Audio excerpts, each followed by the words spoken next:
Wash খাতের বরাদ্দ বাড়লেও জাতীয় বাজেটের তুলনায় এর অংশ এখনও সীমিত বলে জানিয়েছে power and participation research centre PPRC. এছাড়াও নগরকেন্দ্রিক বিনিয়োগের তুলনায় গ্রামীণ দুর্গম ও জলবায়ু ঝুঁকিপূর্ণ এলাকায় মানুষের জন্য বরাদ্দ এখনও প্রয়োজনের তুলনায় কম।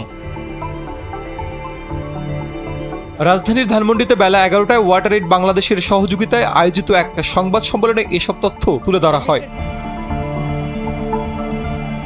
বলা হয়, নিরাপদ পানি সরবরাহ, স্যানিটেশন ব্যবস্থার উন্নয়ন, মানববর্জ্য ব্যবস্থাপনায় কিছু ইতিবাচক অগ্রগতি থাকলেও জলবায়ু অভিযোজন, রক্ষণাবেক্ষণ এবং স্থানীয় সরকার প্রতিষ্ঠানের সক্ষমতা বৃদ্ধির মতো গুরুত্বপূর্ণ খাতগুলোতে এখনও ঘাটতি রয়েছে। এখন ইউনিয়ন পর্যায়ে যাবে, ছোট ছোট মিউনিসিপ্যালিটিতে আছে, কিন্তু স্ট্রাকচার আছে, কাজ হচ্ছে না।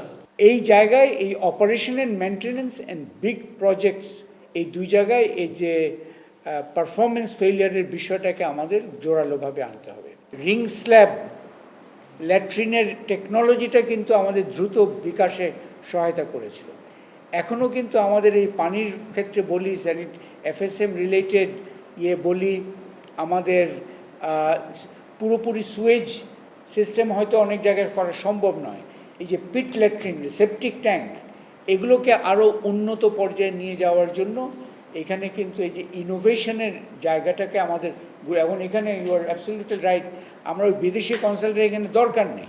এখানে আমাদের স্থানীয় ইনোভেশনের উপর গুরুত্ব দেওয়াটা খুবই জরুরি। এছাড়া নারী, শিশু, প্রতিবন্ধী ব্যক্তি এবং জলবায়ুর ঝুঁকিতে থাকা জনগোষ্ঠীর জন্য বরাদ্দের সুস্পষ্ট প্রতিফলন বাজেটে পর্যাপ্তভাবে দেখা যায়নি বলেও উল্লেখ করা হয়।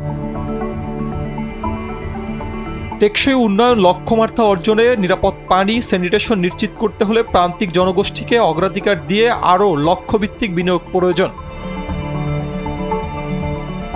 ওয়াশ খাতে কার্যকর ও সমতাভিত্তিক বিনিয়োগ নিশ্চিত করা গেলে জনস্বাস্থ্য উন্নয়ন, দরিদ্র হ্রাস এবং জলবায়ু সহনশীলতা বৃদ্ধিতে গুরুত্বপূর্ণ ভূমিকা রাখবে বলেও জানান তারা।